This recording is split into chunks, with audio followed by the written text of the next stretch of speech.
നിങ്ങൾക്ക് എല്ലാവർക്കും മിസാസ് കിച്ചണിലേക്ക് സ്വാഗതം. വളരെ സിമ്പിളായിട്ടുള്ളൊരു അയില മുളക് കറിയാണ് നമ്മൾ ഉണ്ടാക്കുന്നത്. വ്യത്യസ്തമായ രുചിയിൽ തന്നെ നമുക്ക് വളരെ എളുപ്പത്തിൽ ഇത് ഉണ്ടാക്കാം. ഇതിൻ്റെ ടേസ്റ്റിൻ്റെ കാര്യത്തിൽ ഒരു രക്ഷയില്ല കേട്ടോ. അപ്പോൾ തീർച്ചയായും നിങ്ങളെല്ലാവരും ഒന്ന് ട്രൈ ചെയ്ത് നോക്കണേ. എരിവിഷ്ടമുള്ളവർക്ക് മെയിൻ കറിയായിട്ടും വേറെ ഒന്നും ആവശ്യമില്ല. എരിവിഷ്ടമില്ലാത്തവർക്ക് സൈഡ് ഡിഷായിട്ടും ഇത് കഴിക്കാം. അപ്പോൾ അയില മുളക് കറി ഉണ്ടാക്കാനായിട്ട് 1 കിലോ അയില ക്ലീൻ ചെയ്തെടുത്ത് വെച്ചിട്ടുണ്ട്. ഇനി ഒരു 10-15 ചുവന്നുള്ളി തോലൊക്കെ കളഞ്ഞെടുത്തിട്ടുണ്ട്. ചെറുതും വലുതും ഒക്കെ ഉണ്ട്. ഇത് നന്നായിട്ട് കഴുകിയിട്ട് മിക്സിയുടെ ജാറിലേക്ക് ഇട്ട് കൊടുക്കാം. ഇനി ഇതിലേക്ക് ഒരു കഷ്ണം ഇഞ്ചി ഇട്ട് കൊടുക്കാം. ഈ ഒരു വലിപ്പത്തിലുള്ള ഇഞ്ചി എടുത്തിരിക്കുന്നത്. ഇനി ഇതിലേക്ക് ഒരു 10-12 ഉണക്കമുളക് ഞെട്ടെല്ലാം കളഞ്ഞിട്ട് ഇട്ട് കൊടുക്കാം. ഇനി ഒരു ചെറിയ തക്കാളി കൂടി കട്ട് ചെയ്ത് ഇതിനകത്തേക്ക് ഇട്ട് കൊടുക്കാം. ഇനി ഇതെല്ലാം ജസ്റ്റ് ഒന്ന് ചതച്ചിട്ടെടുക്കാം. ഒന്ന് ക്രഷ് ചെയ്തെടുത്താൽ മതിയേ, അരഞ്ഞൊട്ടും പോവരുത്.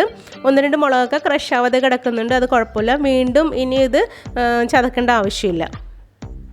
ഇനിയൊരു മൺചട്ടി ചൂടാക്കാൻ വെച്ചിട്ടുണ്ട്. ഇതിനകത്തേക്ക് ഒരു 3 മുതൽ 4 ടേബിൾ സ്പൂൺ വരെ വെളിച്ചെണ്ണ ഒഴിച്ചു കൊടുക്കാം. ഇതിലേക്ക് കുറച്ച് വേപ്പില ഇട്ട് കൊടുക്കാം. ഇനി ഇതിലേക്ക് ആ ചതച്ച് വെച്ച ഉള്ളി മുളകെല്ലാം ഇട്ട് കൊടുക്കാം. എന്നിട്ട് 1 മിനിറ്റ് നമുക്ക് ഒന്ന് വഴറ്റിയെടുക്കാം. അപ്പോൾ ലോ ടു മീഡിയം ഫ്ലെയിമിൽ വെച്ചിട്ട് 1 മിനിറ്റ് മാത്രം വഴറ്റിയാൽ മതി കേട്ടോ. മുളകിൻ്റെ കുത്തൊന്ന് മാറാൻ വേണ്ടി മാത്രമാണ്. ഉള്ളി ഒട്ടും ഒരിഞ്ഞു വരേണ്ട ആവശ്യമില്ല. അപ്പോൾ 1 മിനിറ്റ് മാത്രം നമുക്കൊന്നിത് വഴറ്റിയെടുക്കാം. ഈ കറിക്ക് അത്യാവശ്യം എരിവുണ്ട്. എരിവ് ഇത്രയും വേണ്ടാത്തവർക്ക് ഉണക്കമുളകിൻ്റെ അളവിലൊക്കെ വ്യത്യാസം വരുത്താം കേട്ടോ. ഇനി ഇതിലേക്ക് ഒരു കളറിന് വേണ്ടി 1.5 table spoon Kashmiri chilli powder ചേർത്ത് കൊടുക്കാം. എന്നിട്ട് 1 മിനിറ്റും കൂടി ഒന്ന് നമുക്ക് വഴറ്റിയെടുക്കാം. അപ്പം നമ്മൾ ടോട്ടൽ 2 മിനിറ്റ് മാത്രം ഇത് വഴറ്റിയെടുക്കുന്നുള്ളൂ. ഉള്ളിയൊക്കെ ഒട്ടും അങ്ങനെ അങ്ങോട്ട് ഒന്ന് ജസ്റ്റ് ഒന്ന് വാടി മാത്രം കിട്ടുള്ളൂ കേട്ടോ. മൊരിഞ്ഞിട്ടും വരെയൊന്നുമില്ല. അത് മതി. ആ ഉള്ളിയുടെ ഒരു ടേസ്റ്റാണ് നമുക്ക് കറിക്ക് മെയിനായിട്ട് വേണ്ടത്. അപ്പോൾ അതുകൊണ്ട് ഉള്ളി ഒരുപാട് നമുക്ക് വഴറ്റേണ്ട ആവശ്യമില്ലേ. ഇനി നമുക്കിതിലേക്ക് ആ ജാറ് കഴുകി വെള്ളം ഒഴിച്ചു കൊടുക്കാം. അപ്പോൾ ടോട്ടൽ 1.5 കപ്പ് വെള്ളം ഞാൻ അതിനകത്തേക്ക് ഒഴിച്ചു കൊടുക്കുന്നുണ്ട്. ഇനി ഇതിലേക്ക് നമുക്ക് പുളിക്ക് ആവശ്യത്തിനുള്ള കൊടംപുളി ചേർത്ത് കൊടുക്കാം. അപ്പോൾ 2 ചെറിയ കൊടംപുളി നന്നായിട്ട് കഴുകിയിട്ട് ഇതിനകത്തേക്ക് ഇട്ട് കൊടുത്തിട്ടുണ്ട്. ഇനി ഒരു 3/4 ടീസ്പൂണോളം ഉപ്പും കൂടെ ചേർത്ത് കൊടുത്തിട്ട് ഇത് നമുക്ക് നന്നായിട്ടൊന്ന് തിളപ്പിച്ചെടുക്കാം.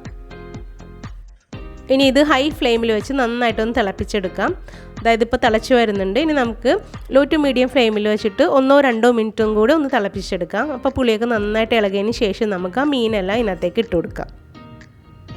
ഈ കറിക്കൊരു പ്രത്യേക ടേസ്റ്റാണ് കേട്ടോ. അപ്പോൾ ഇത് കാണാൻ മാത്രമല്ല, ഇത് ഉണ്ടാക്കി തന്നെ നോക്കണേ, എന്നാലേ ഇതിൻ്റെ രുചി നമുക്ക് മനസ്സിലാകുള്ളൂ.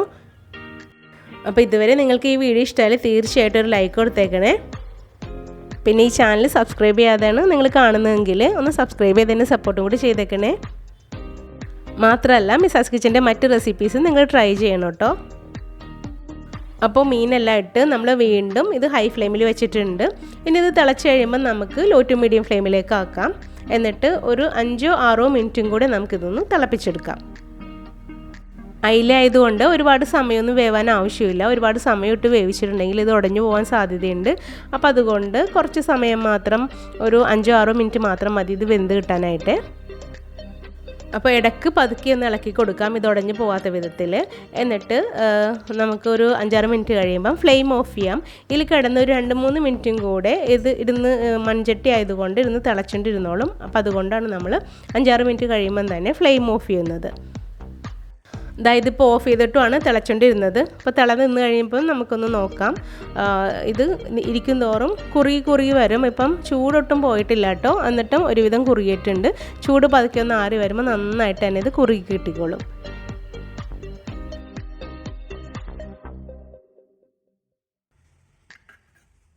ഇതിലിനി നമുക്ക് താളിച്ചൊന്നും ചേർക്കാനില്ല. ആ ഉള്ളിയുടെ ഒരു പ്രത്യേക തരം ടേസ്റ്റാണ് ഈ കറിക്ക് ഉണ്ടാവുക. അപ്പോൾ തീർച്ചയായും നിങ്ങളെല്ലാവരും ഒന്ന് ട്രൈ ചെയ്ത് നോക്കണേ. എന്നിട്ട് നിങ്ങളുടെ അഭിപ്രായങ്ങളും നിർദ്ദേശങ്ങളും തീർച്ചയായും കമൻറ്റ് ബോക്സിൽ അറിയിക്കണം. ഈ വീഡിയോ നിങ്ങളുടെ ഫ്രണ്ട്സ് ആൻഡ് ഫാമിലിക്കൊന്ന് ഷെയറും കൂടെ ചെയ്തേക്കണേ. താങ്ക്